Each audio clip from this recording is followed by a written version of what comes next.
Hello everyone, I hope you all are doing well. सो हम biomolecules chapter को discuss कर रहे हैं. उसके अंदर हमने कार्बोहाइड्रेट्स को डिस्कस करना स्टार्ट किया था. एक इंट्रोडक्टरी जो वीडियो है वो हम ऑलरेडी कर चुके हैं कि कार्बोहाइड्रेट्स को हमने कैसे क्लासिफाई किया था.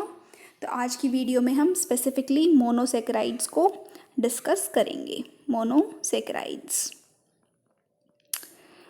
Monosaccharides, as its word says, mono means one and saccharide means sugar. So they are composed of one sugar. तो इनमें सिर्फ एक ही sugar unit होती है. So monosaccharides, they are composed of a single sugar unit. So they are simple polyhydroxy aldehyde और ketone sugar, या फिर हम इनको मोनोमर भी बोल सकते हैं. इनको हम मोनोमर भी बोल सकते हैं. Mono again means single and the word mer refers to unit. So monomer means single unit. जब हम पोलीमर वर्ड बोलते हैं, poly means many and the word mer refers to unit. So multiple units या फिर many units. तब हम देखते हैं monosaccharides. Monosaccharides, they cannot be hydrolyzed further into simpler or smaller subunits. Monosaccharides को अगर हम हाइड्रोलाइज करते हैं तो उसके बाद हमें उससे सिंपल कोई भी यूनिट नहीं मिलेगी. जैसा कि हमने पढ़ा था कि ग्लूकोज जो है वो एक मोनोसेकेराइड है. अगर हम ग्लूकोज को हाइड्रोलाइज करते हैं तो उसके बाद हमें इससे सिंपल कोई भी यूनिट नहीं मिलेगी. ग्लूकोज से हमें कोई और प्रोडक्ट नहीं मिलेगा अपॉन हाइड्रोलिसिस. ग्लूकोज जो है वो ग्लूकोज की फॉर्म में ही रहेगा अपॉन हाइड्रोलिसिस. तो मोनोसेकेराइड्स जो हैं they can not be hydrolysed further into simple और स्मॉलर सब यूनिट्स. जो मोनोसेकेराइड्स होते हैं दे आर जनरली कलरलेस. इनका कोई पर्टिकुलर कलर नहीं होता है. मोस्टली जो है वो कलरलेस होते हैं. And they are sweet to taste. They are sweet to taste. They are sweet to taste. अब हमने डिस्कस किया था कि जो इनका एम्पिरिकल फॉर्मूला होता है अपनी लास्ट क्लास में हमने पढ़ा था, दैट इज़ CnH2ON. क्योंकि हम इनको हाइड्रेट्स ऑफ कार्बन बोलते हैं, इसलिए जो है ये इनका एम्पिरिकल फॉर्मूला होता है. मोनोसेकेराइड्स के केस में n varies from 3 to 7. 3 to 7 जो ये नंबर है वो वेरी करता है. सपोज़ अगर हम n की जगह 3 पुट करते हैं तो हमें क्या फॉर्मूला मिला? C3H6O3. इसी तरीके से जब हम 4 पुट करेंगे तो उसको हम बोलेंगे C4H8O4. 5 पुट करेंगे C5H10O5. 6 जब पुट करेंगे तो C6H12O6. इस तरीके से जो n है वो 3 to 7 जो है वो वेरी होगा. अब हम मोनोसेकेराइड्स को किस तरीके से क्लासिफाई करते हैं. मोनोसेकेराइड्स हमने देखा कि जो मोनोसेकेराइड्स के केस में जो n है वो वेरी करता है 3 to 7. ठीक है, तो जहाँ पे हमने भी डिस्कस किए थे फॉर्मूला C3H6O3. तो यहाँ पे 3 कार्बन एटम्स प्रेजेंट हैं. 3 कार्बन एटम्स प्रेजेंट है तो इसको हम बोलेंगे triose. Tri means 3. Tri refers to 3. इसी तरीके से जहाँ पे 4 कार्बन एटम्स होंगे उसको हम क्या बोलेंगे? Tetrose. The word tetra means, जैसे कि हम टेट्राहेड्रल शेप की बात करते हैं तो टेट्रा रेफर्स टू 4. इस तरीके से 5 को हम क्या बोलेंगे? पेंटोज. और 6 को हम क्या बोलेंगे? हेक्सोज. And 7 heptose. तो इस तरीके से हमने फर्दर मोनोसेकेराइड्स को क्लासिफाई कर दिया as triose, tetrose, pentose, hexose and heptose, depending upon कि हर एक के अंदर कितने कार्बन एटम्स प्रेजेंट हैं. तो ये तो हमने क्लासिफाई कर दिया ऑन द बेसिस ऑफ कितने कार्बन एटम्स प्रेजेंट हैं. उसके बाद हमने डिस्कस किया था कि या तो एल्डिहाइड फंक्शनल ग्रुप हो सकता है या फिर कीटोन फंक्शनल ग्रुप जो है वो प्रेजेंट हो सकता है. तो ऐसा ही मोनोसेकेराइड्स के केस में भी होगा. या तो एल्डिहाइड फंक्शनल ग्रुप प्रेजेंट होगा या फिर कीटोन फंक्शनल ग्रुप जो है वो प्रेजेंट होगा। तो अगर एल्डिहाइड फंक्शनल ग्रुप है तो उसको हम क्या बोलेंगे, एल्डोज, और अगर कीटोन फंक्शनल ग्रुप है तो उसको हम क्या बोलेंगे, कीटोज, उसको हम क्या बोलेंगे, कीटोज। तो मोनोसेक्राइड्स को हम एल्डोज और कीटोज में डिवाइड कर सकते हैं, और जो दूसरा हमने पढ़ा ट्रायोज, टेट्रोज, पेंटोज एट्सेट्रा। अब जब हमने बात किया इस फॉर्मूले का C3H6O3, तो हम देख रहे हैं कि 3 कार्बन एटम्स हैं, 1, 2 एंड 3। अब इन तीनों में यहाँ पे एल्डिहाइड फंक्शनल ग्रुप भी प्रेजेंट हो सकता है और कीटोन फंक्शनल ग्रुप भी प्रेजेंट हो सकता है। तो एल्डिहाइड फंक्शनल ग्रुप हम कहाँ बनाएंगे, टर्मिनल पोजीशन पे बनाएंगे इस तरीके से। उसके बाद क्या होगा, हमारे पास हाइड्रोक्सिल ग्रुप होंगे, हाइड्रोक्सिल ग्रुप होंगे इस तरीके से। तो ये हमारे पास एक ट्रायोज हो गया क्योंकि यहाँ पे 3 कार्बन एटम प्रेजेंट हैं, और दूसरा ये हमारे पास एल्डोज भी हो गया क्योंकि यहाँ पे एक एल्डिहाइड फंक्शनल ग्रुप भी प्रेजेंट है। तो इन दोनों को ज्वाइन करके हमने क्या नाम बनाया, Aldo triose, Aldo triose. Aldo means कि एल्डिहाइड फंक्शनल ग्रुप प्रेजेंट है, और ट्रायोज मीन्स कि 3 कार्बन एटम्स की सीरीज है, तो इसको हमने बोला एल्डो ट्रायोज। इसी तरीके से जब हम सिमिलर यही फॉर्मूला का कंपाउंड लेते हैं, दूसरा स्ट्रक्चर बनाते हैं हम इस तरीके से, तो हमें पता है कि यहाँ पे फिर हमारे पास कीटोन फंक्शनल ग्रुप भी हो सकता है, और कीटोन फंक्शनल ग्रुप हमने पढ़ा था कि कौन सी पोजीशन पे प्रेजेंट होगा, तो वो सब टर्मिनल पोजीशन पे प्रेजेंट होगा। अब ये पोजीशन तो हमारे पास, ये वाली पोजीशन और ये वाली पोजीशन तो हमारे पास क्या है, टर्मिनल है, तो सिर्फ यही एक पोजीशन बच गई, तो यहाँ पे हमने लगा दिया कीटोन फंक्शनल ग्रुप। बाकी आप वैलेंसीज को पूरी कर दें, हाइड्रोक्सिल, हाइड्रोक्सिल ग्रुप प्रेजेंट होंगे, और हाइड्रोजन, हाइड्रोजन इस तरीके से। तो ये हमारे पास दूसरा हो गया। तो अब इसको हम ट्रायोज भी बोलेंगे क्योंकि यहाँ पे 3 कार्बन एटम प्रेजेंट हैं, और दूसरा जो है ये कीटोज भी है क्योंकि कीटोन फंक्शनल ग्रुप प्रेजेंट है, तो इसको हम बोल सकते हैं कीटो ट्रायोज, इसको हम बोल सकते हैं कीटो ट्रायोज। तो ट्रायोज के अंदर भी हमारे पास 2 फॉर्म होगी, aldo triose and keto triose. इसी तरीके से जब हम जब हम 4 कार्बन एटम वाले कार्बोहाइड्रेट को पढ़ेंगे तो वहाँ पे भी एल्डो टेट्रोज, कीटो टेट्रोज, इस तरीके के स्ट्रक्चर जो है वो बनेंगे। तो ये सिंपलेस्ट मैंने आपको बता दिया है ट्रायोज के लिए। अब हम जो हमारे सिलेबस में मेंशन्ड है वो हेक्सोज के बारे में है।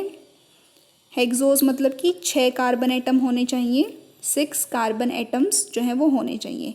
अब हम हेक्सोज के स्ट्रक्चर्स को डिस्कस कर लेते हैं एक बार।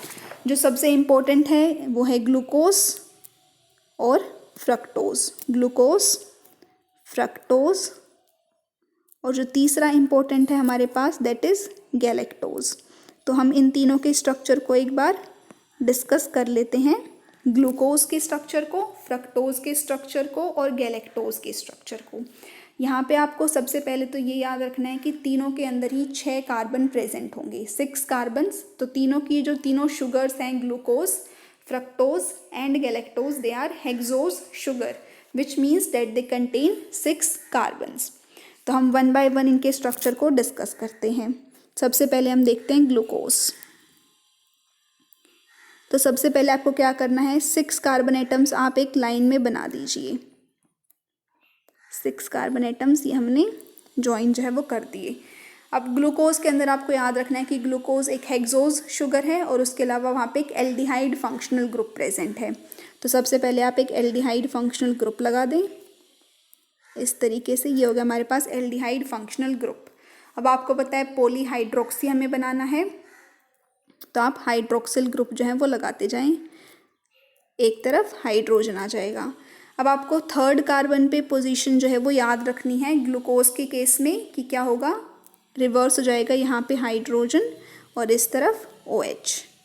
बाकी जो है वो ऐसी एज इट इज़ आएगा, OH, H, OH, H, और फिर लास्ट में हमारे पास आ जाएगा CH2 OH। इस तरीके से हम इसको लिख सकते हैं।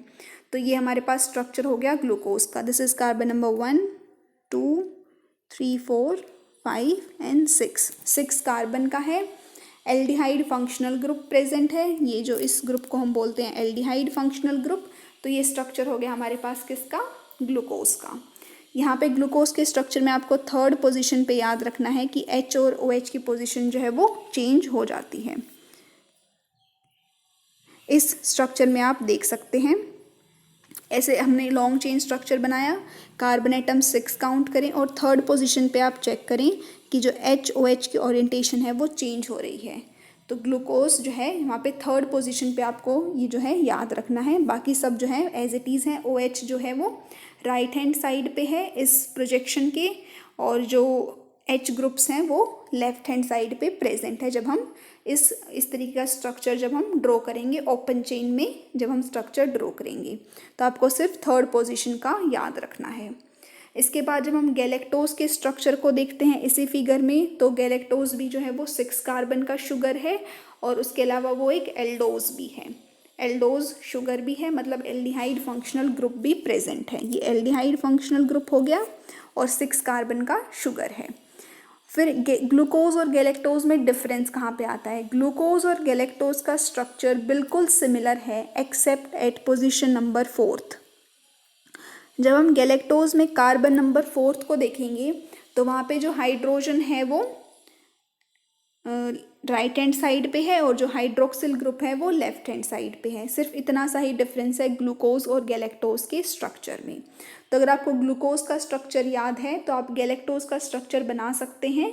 कार्बन नंबर 4 पे आपको हाइड्रोजन और हाइड्रोक्सिल ग्रुप की पोजीशन को चेंज करना है। बस इतना ही डिफरेंस है ग्लूकोज और गैलेक्टोज के स्ट्रक्चर में। तो ये हमारे पास ग्लूकोज एंड गैलेक्टोज। ठीक है। फिर जो थर्ड इम्पोर्टेंट शुगर है हमारे पास दैट इज फ्रक्टोज। फ्रक्टोज में हमें क्या याद रखना है कि फ्रक्टोज एक तो 6 कार्बन की शुगर है और उसके अलावा उसमें कीटोन फंक्शनल ग्रुप प्रेजेंट है। कीटोन फंक्शनल ग्रुप प्रेजेंट है। तो हम 6 कार्बन्स को ऐसे बनाएंगे लाइन में 1 2 3 4 5 एंड 6। अब हमें पता है कि कीटोन फंक्शनल ग्रुप जो है वो सब टर्मिनली प्रेजेंट होगा, टर्मिनल पोजीशन पे प्रेजेंट नहीं होगा। तो हम सेकंड जो कार्बन है उसके ऊपर हमने ये ग्रुप लगा दिया, इसको हमने बोल दिया कीटोन फंक्शनल ग्रुप। अब बाकी जितने भी एटम्स बच गए वहाँ पे हम जो है अपनी हाइड्रोक्सिल और उन सबको ज्वाइन कर देते हैं। यहाँ पे OH H, एक वैलेंसी रह गई हाइड्रोजन। इसी तरीके से यहाँ पे OH और H और यहाँ पे भी H, OH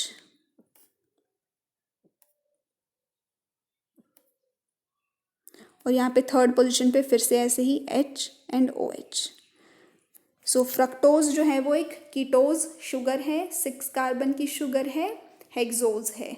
और थर्ड पोजीशन पे पोजीशन याद रखनी है कि hydroxyl group left hand side पे है और हाइड्रोजन ग्रुप जो है वो राइट हैंड साइड पे है। बाकी सब में hydroxyl group is on right hand side और हाइड्रोजन जो है वो लेफ्ट हैंड साइड पे है।